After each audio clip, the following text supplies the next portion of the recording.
நிறைய நேரத்தில் என்கிட்ட வந்து மக்கள் கேட்குறது என்ன அப்படின்னா, சக்தி சார், நான் எவ்வளோ நல்லது நினைக்கிறேன் எல்லாருக்கும், ஆனால் எனக்கு மட்டும்தான் கஷ்டம் வருது. நான் எவ்வளோ சேவை பண்ணியிருக்கேன், ஏழைங்களுக்கு சாப்பாடு கொடுத்துருக்கேன், நிறைய பேருக்கு பண உதவி பண்ணியிருக்கேன், ஆனால் எனக்கு மட்டும்தான் சோகம் வருது. நான் இப்போயும் எல்லாருக்கும் சொல்கிறது ஒன்று தான். See, whenever you have a challenge in your life, whenever you have a problem or a challenge in your life, you first have to understand that நீ உன்னோட ஸ்ட்ரென்த்தை வச்சு தான் உனக்கு வர பிரச்சனைகள். உன்னோட ஸ்ட்ரென்த் பெருசாக இருக்குன்னு இந்த பிரபஞ்சம் நம்புச்சு அப்படின்னா you will get greater challenges in your life.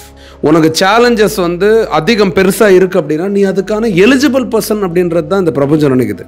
இப்போ ரெண்டு விஷயம் பண்ணலாம். சேலஞ்சஸை பார்த்து ஓடலாம், இல்லை சேலஞ்சஸை ஃபேஸ் பண்ணலாம்.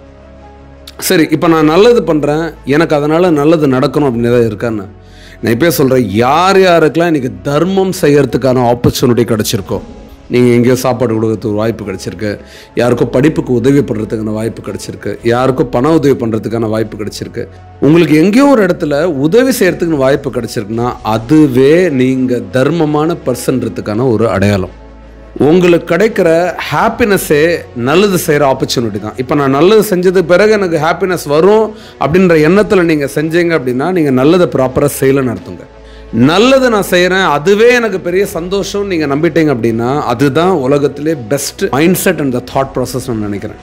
அப்போது if I get an opportunity, எனக்கு ஒரு நல்ல செய்ய வாய்ப்பு கிடைச்சிருக்குன்னா அதுதான் நான் செஞ்ச நல்லதுக்கான எனக்கு கிடைச்ச பலன்.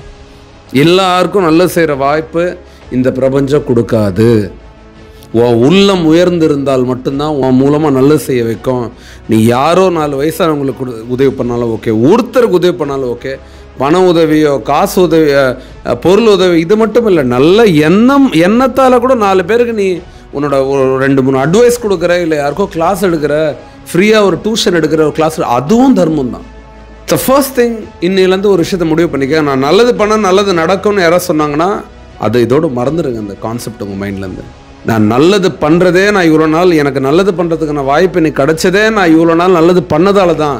ஒரு நல்லது பண்ணீங்கன்னா அதோட தர்மத்தால் தான் உங்களுக்கு அந்த வாய்ப்பே கிடச்சிருக்கு. இன்னொரு நல்லது பண்ணுறீங்கன்னா அதுவும் நீங்கள் இவ்வளோ நாள் தர்மமாக இருந்ததுக்கான வாய்ப்பு. So always feel happy when you get an opportunity to serve. ஒரு அன்பு காட்டுறதுக்கான வாய்ப்பு ஒன்று கிடச்சிதுன்னா அதுவே ஒரு பெரிய சந்தோஷன்றதை ஸ்ட்ராங்காக நம்புங்க.